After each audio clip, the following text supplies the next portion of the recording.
असलम चौधरी को नहीं, हम उसके पीछे जो झंडा है ना फ्लैग समाजवादी पार्टी का, मैम हम उसको देख रहे हैं। बीएसपी एक अनुशासित पार्टी है, ये अनुशासन से ही काम करती है। सबसे पहली बात तो यह है, ये जो सरकारें हैं एक तो कटाक्ष एक दूसरे पे करके और अपना पल्ला झाड़ लेती है। लेकिन जिस तरह 2007 में हमने अपनी बहुमत की सरकार बनाई है, आने वाली 2022 को हम पूर्ण बहुमत की सरकार बनाएंगे और बहन कुमारी मायावती जी को उत्तर प्रदेश के मुख्यमंत्री बनाएंगे। असलम विधायक जो है सपा में नहीं था, विधायक था जो उसने अपनी बिना सत्ता के उसने बथेरा काम कराया। सत्ता का क्या मतलब, निधि तो पूरी मिली ना, विकास बताइए फिर कितना कह रही है योगी सरकार ये कह रही है कि भर्ती तो निकालने काबिल तो होनी चाहिए उसके। मैम काबिल है, आप मेरा इंटरव्यू करवा दीजिए, मुझसे एग्जाम निकलवा दीजिए किसी भी ऑनलाइन में। मैं 5 साल से तैयारी कर रहा हूँ। विकास आप बताइए क्या हुआ है, किस विकास के बारे में बात कर रहे हैं? हाईवे पर चल रहे भूल गए क्या, हम नहीं बनाया है। कितने देखो हाईवे की बात करोगे, सबसे अच्छा हाईवे किसने बनाया है? बहन कुमारी मायावती जी ने। पूर्वांचल जो हाईवे बनाया वो किसका सपना था? बहन कुमारी मायावती का। जिताएंगे प्रधान जी को, जिताएंगे हाँ। को जिताएंगे। मौजूदा विधायक कह रहे हैं कि हम ही बैठेंगे। नहीं हम वासित को बिठाएंगे। जनता को थाली उठा के भीख देने का काम किया है, इसके अलावा कुछ और नहीं किया है। स्वागत है आपका एसएस न्यूज़ में, मैं हूं आपके साथ सना चौधरी। लगातार धौलाना विधानसभा का सर्वे कर रहे हैं, गांव-गांव में जा रहे हैं, असली विकास की सच्चाई दिखा रहे हैं।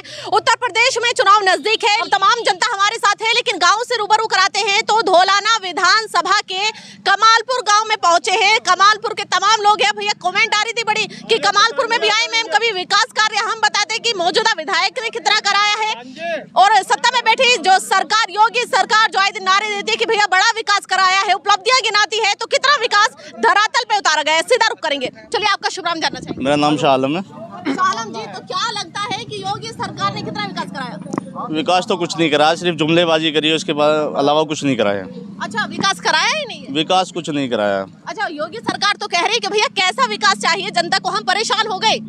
जनता को थाली उठा के भीख देने का काम किया है, इसके अलावा कुछ और नहीं किया है। राशन भी तो दे रही है ना? राशन वो भीख ही तो है, और क्या है वो? फिर रोजगार को भी कहती है कि भैया रोजगार भी तो दे रहे हैं। कहाँ दिया है?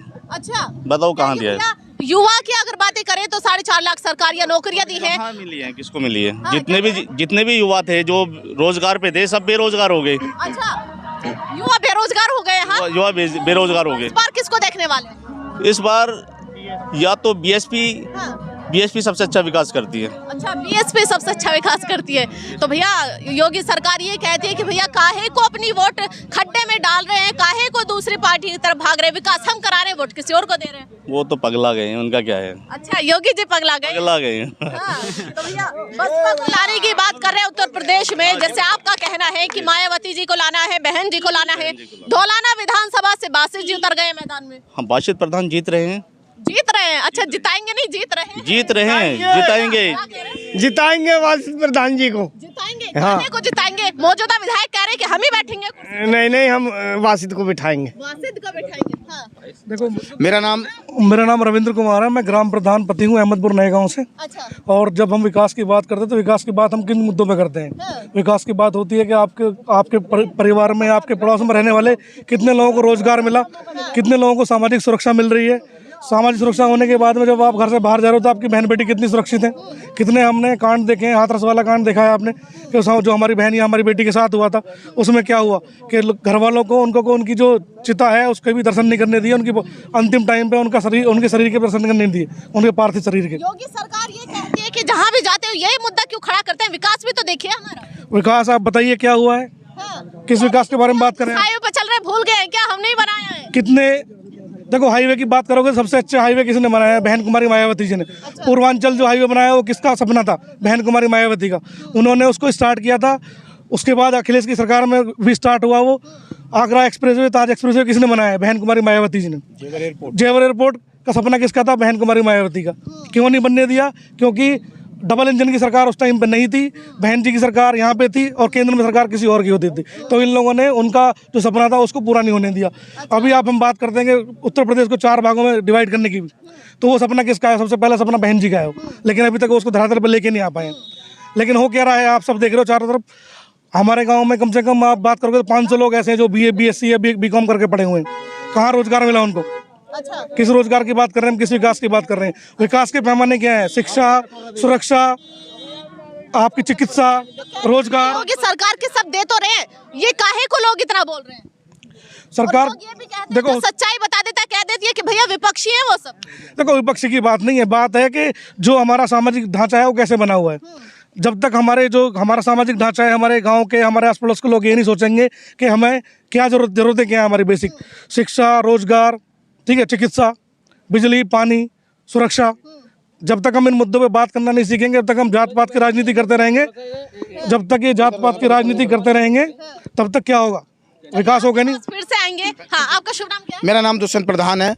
मैं ग्राम कसला कासमाबाद का निवासी हूँ और धौलाना विधानसभा में निवास करता हूँ। अच्छा, धौलाना विधानसभा में किसको देखने वाले, पहले ये बताइए। हम वासित प्रधान जी को देखने वाले हैं, लेकिन जिस तरह 2007 में हमने अपनी बहुमत की सरकार बनाई है, आने वाली 2022 को हम पूर्ण बहुमत की सरकार बनाएंगे और बहन कुमारी मायावती जी को उत्तर प्रदेश के मुख्यमंत्री बनाएंगे। चलिए देखिए, आपका ये कहना है कि बहन जी को उत्तर प्रदेश में लाना है, मुख्यमंत्री की कुर्सी पर बिठाना है। सपा ये कह रही है कि अब तो गठबंधन भी कर लिया, कैसे बिठा लेंगे?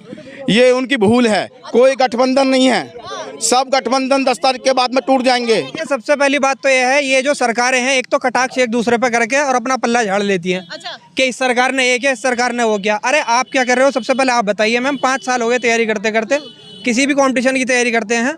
अब ग्रुप डी का फॉर्म भरे हुए भी 4 साल हो चुके हैं मैम, अभी तक उसका एग्जाम नहीं दे पा रहे हैं। अच्छा। एग्जाम होता है तो एग्जाम से में धांधली होने लगती है मैम, कोरोना के नाम पे हो या किसी भी चीज़ के नाम पे हो।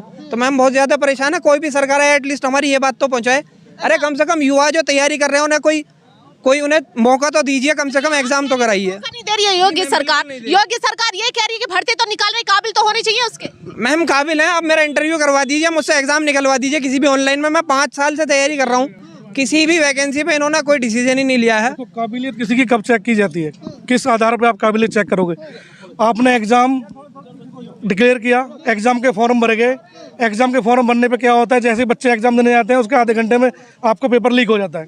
तो काबिलियत पेपर लीक हो जाता है आधे घंटे में। आप मुझे बता दो, एसएससी का देख लो, अभी टेट का हुआ था, कितने जब युवा ये कहते हैं कि पेपर लीक कर दिया, योगी सरकार कहती थी करने वाले भी तो आप ही हो, योगी तो आए नहीं खुद करने के लिए। आप भी जानते हो, मैं भी जानता हूँ, या पूरा समाज या पूरा देश जानता है पेपर कहाँ से लीक होगा। जिन लोगों की पहुँच वहाँ तक होगी, पहुँच किन की होगी, जिनका प्रशासन शासन साथ दे रहा होगा। पेपर लीक वहीं तो होगा, वहीं से होगा पेपर लीक। दूसरी चीज़ आप देखो, इन्होंने बोला था कि हर साल 2 करोड़ रोजगार देंगे हम। अभी क्या हुआ, अब के बजट में जो बजट दिया है 4 दिन पहले, क्या हुआ है उसमें 60 लाख रोजगार देंगे।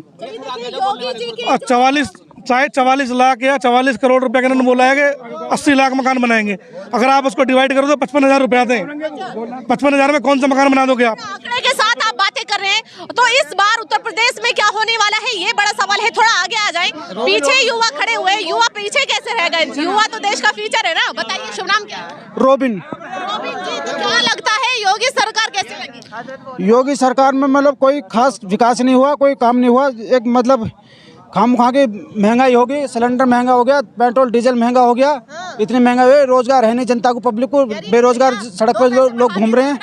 चिल्ला रहे हैं, रोजगार भी तो दे रहे हैं। 350 रुपए का सिलेंडर, 350 का 1000 रुपए का सिलेंडर आ, 65 रुपए लीटर पेट्रोल लग रहा था, अब वो आ रहा 100 रुपए लीटर। सब्सिडी भी खत्म हो गई। सरकार कह रही है एक बार और बिठा लीजिए सत्ता में, आपके दिखाते हैं विकास क्या है। आपको मौका नहीं देंगे जी। आपके किसको मौका देने? आपके बीएसपी को मौका देंगे। बीएसपी को? अच्छा, बीएसपी बड़ी पसंद आ रही है वैसे।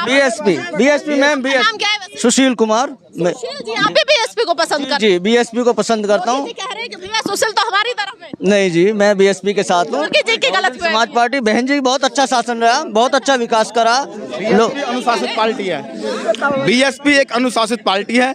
ये अनुशासन से ही काम करती है और अनुशासन से ही विकास करती है। और गुंडा, बदमाश, लूटपाट वाले जेल के अंदर होते हैं या इस देश को छोड़कर बाहर चले जाते हैं। चलिए देखिए, तमाम युवा हमारे साथ है। चलिए आपका शुभ नाम जानना चाहिए। मेरा नाम फरदीन खान है। पहली बात तो मैं आपको धन्यवाद देना चाहता हूं कि आप हमारे बीच में आए, हमारे विचारों को सुनने के लिए। चलिए तो ये बताइए, धन्यवाद तो हो गया है, अब योगी सरकार को भी धन्यवाद दीजिए कि 5 साल में कितना विकास करा है। 5 साल में विकास तो खूब हुआ, पर लेकिन रोजगार नहीं मिला। हमारे गाँव के कुछ लड़के जो है भर्ती के लिए तैयारी कर रहे हैं और रोजगार मतलब पढ़े लिखे काफी है, कुछ मतलब एग्जाम का कोई रिजल्ट नहीं, रेस्पॉन्स नहीं मिला। की एक वैकेंसी बता दीजिए आप जो पिछले 5 साल में पूरी हुई, जो इस योगी सरकार ने कराई हो, उस भर्ती का नाम बता दीजिए। 5 साल हो गए हैं और एज सरकार की बातें करें, बसपा की बातें करें, गठबंधन की बातें करें, बहुत सारी बातें होगी। अब आपकी धौलाना विधानसभा में वापस आते हैं तो बसपा से बासिल प्रधान है, सपा से बातें करें असलम चौधरी हैं, एमआईएम से बातें करें तो हाजी आरिफ अली मैदान में उतर जाते हैं। वहीं जो बीजेपी सरकार सत्ता में बैठी है तो धर्मेश तोमर उतर जाते हैं मैदान में, लेकिन आप इस हॉट सीट के अंदर किसको देखना चाह रहे हैं? मैं इस बार हम समाजवादी पार्टी के कैंडिडेट माननीय असलम चौधरी को देखना चाहते हैं। माननीय असलम चौधरी को देखना चाह रहे हैं, आप किसको देखना चाह रहे हैं? मैम सबका अपना अपना है, ठीक है ना, और सभी सबका अपना अपना है, तो सभी का होता है, आप देखना किसको? रोजगार युवा की तो बात कोई कर ही नहीं रहा, तो मैं तो नोटा ही चुनूंगा मैम। असलम विधायक जो है सभा में नहीं था, विधायक था, जो उसने अपनी बिना सत्ता के उसने बथेरा काम कराया। सत्ता का क्या मतलब? निधि तो पूरी मिली ना, विकास बताइए फिर कितना करा? नहीं, इतना काम कहाँ आता है? फिर बीच में देखिए मैम, यहाँ वही है, जातिगत वोट वाली बात हो गई। असलम चौधरी पिछली बार बसपा से जीते थे, तो बसपा बहुत अच्छे मतों से उन्हें जिताया था, और यही लोग हैं अब जो असलम चौधरी का विरोध कर रहे हैं, इन्होंने उनको सपोर्ट किया था। तो मैम ये जातिगत आधार है, ठीक है ना। आप जो बहन जी को पसंद करता है वो बहन जी के कैंडिडेट को वोट देगा, और जो सपा को पसंद करता है वो जातिवाद हो गया है, करने वाले भी तो आप ही लोग हैं। एक चीज़ बताइए हमें कि हमारे गांव से 90% वोट दिया था हमने असलम चौधरी को, ठीक है, और जो सर्व समाज ने वोट दिया था। जैसा कि हम सभी जानते हैं कि बहन जी हमेशा सर्व समाज की बात करती है, न कि किसी एक स्पेशल जात की या किसी एक विशेष वर्ग की। और उसी के भी कह रहे हैं। देखो, वो कहने में और करने में, कथनी में और कहने में बहुत फर्क है। करनी में और कथनी में आप सभी जानते हैं। सर्व समाज की वो बात करते हैं, सर्व समाज की बात आती है उसमें ब्राह्मण हो, आपके दलित हो, मुस्लिम हो, सबको सुरक्षा अगर प्रोवाइड करिए, सबको अगर सुरक्षा दी गई है तो वो सिर्फ बहन जी की सरकार में दी गई है। जहाँ तक बात असलम चौधरी साहब की है, हमारे गांव ने 90% वोट दिया था उनको। अगर हमारे गांव में 90,000 का काम करवाया तो आप जाके देख लो। अच्छा, ठीक है, काम ही नहीं कराया, टंका बजाते फिर रहे पूरी विधानसभा में। ठीक है, हमने उनको या हमारे क्षेत्र ने पूरे ने सपोर्ट किया था बीएसपी के नाम पे या असलम चौधरी जी के नाम पे। लेकिन आप सब जिस आदमी को आपने चेक एक बार देख लिया, आप दोबारा देखोगे क्या उनको? असलम चौधरी की भी बातें हो गई हैं, गठबंधन की भी बातें हो गई हैं। अब लोग कहते हैं कि भैया जिसके सर पे टोपी वो ओवैसी जी के हैं, तो भैया के सर पे टोपी दिख रही है, तो आपका शुभ नाम जानना चाहेंगे पहले। मोहम्मद जीशान। मोहम्मद जीशान, जी। क्या लगता है ओवैसी जी पसंद आ रहे हैं क्या? नहीं, हम तो समाजवादी के हैं। समाजवादी तो जी, लोग ये क्यों कहते हैं जिसके सर पे टोपी वो ओवैसी के हैं? कौन कहता है? ऐसा कुछ नहीं है, गलत है। असलम चौधरी को नहीं, हम उसके पीछे जो झंडा है ना फ्लैग समाजवादी पार्टी का, मैम हम उसको देख रहे हैं। अच्छा, ये बड़ा सवाल है भैया। अखिलेश यादव की वजह से आप उनको सपोर्ट करते हैं? यस मैम, हमारे आजम खां का भी चेहरा है उस पर। अच्छा, चलिए आपका शुभ नाम जानना चाहेंगे ताऊ जी? नाम ही नहीं बताएंगे आप? चलिए देखिए, कमालपुर के अंदर पहुंचे हैं, तमाम लोगों से रूबरू क्या है, जाना है कि इस बार धौलाना विधानसभा में क्या करने वाली। तो नहीं कराया ना योगी सरकार ने कराया या ना असलम चौधरी ने कराया। देखो, वो तो इसलिए नहीं कर पाए कि वो सत्ता में नहीं थे। फिर वही सवाल। लेकिन मसला ये है, सत्ता हो या ना सत्ता हो, लेकिन निधि होती है, निधि बराबर आती है।